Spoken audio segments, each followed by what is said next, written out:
Hello, Easel teachers. Tanawagan ninyo. Sayo kay ko sa kuntang nag-open around 7:50 kay na ko alas 8 ka klase. Ako ibutang diri ha.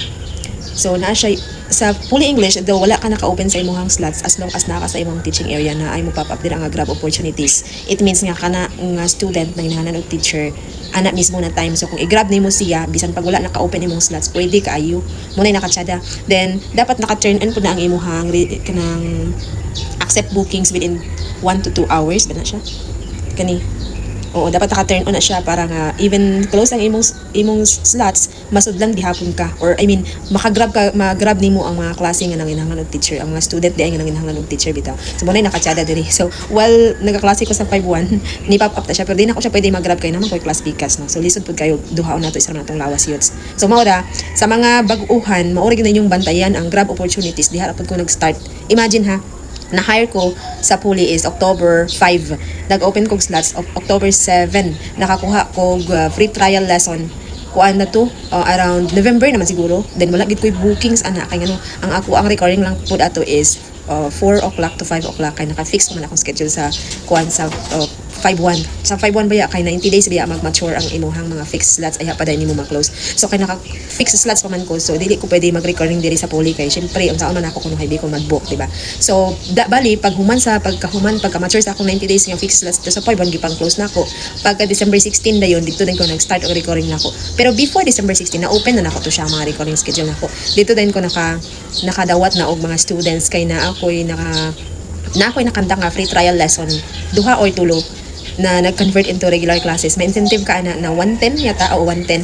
Tapos gikan ato i-assign na dayon ka ni Puli og mga students once makita gani niya nga reliable ka kanang wala kay mga violations tagaan kay students until now. Ikaw na lang gimatak-an. Ana. So mao na naka-advantage diri sa Puli. Ang disadvantage diri sensitive kayo si Puli. Pero kung may mga problem sa class, kinahanglan lang nimo dili ka maglisod gani. Unsa kung buhaton kay wala ba training diri youths. Kay ngano namang gud to headset button dadto first example naka-encounter ko ang bata ga travel ba na sila sa other country gani. So ang signal gud daw dili gani maayo ang signals di na ka siya madungog something. Abi na ko ako ang may problema. Okay man akong internet kay nagkuan ko speed test ko okay na siya. Then akong gituplok tong headset button nag-chat ko dito na I can't hear the student na. Tapos nag-contact nila sa technical support sa Puli ang student then ni-explain din ang technical support sa ako. Through chat na siya dira sa dira mismo sa teaching app na diha na inana ang nakakwanda ko nakabiyahe ang bata tapos wala kay signal. So mabalaan ba kung kinsay na problema di ra kay ka mabalakas deduction. Pero kung isa imuha ang problema kana mabala ka jud ka kay lisod diri lisod. Pero okay man po. Okay gyapon siya. So mao ra to ako ma-share kay klase man pud ko no. Kaya gamay lang share para nga makabalo pud tong mga unsa na tsada ang Puli tsada uy. Mao na ako ning ginaingon nga na disadvantage diri napoy advantages sa pikas napoy disadvantages napoy advantages depende ra gyud lagi na kung ahat ang buhi yun. Sige lang goodbye.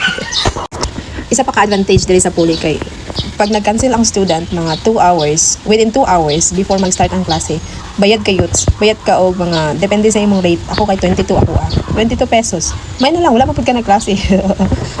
Narao, nahuman ko sa 5-1 alas 9 kay diri ay bali 8:55 kay 25 minutes naman ako tahan.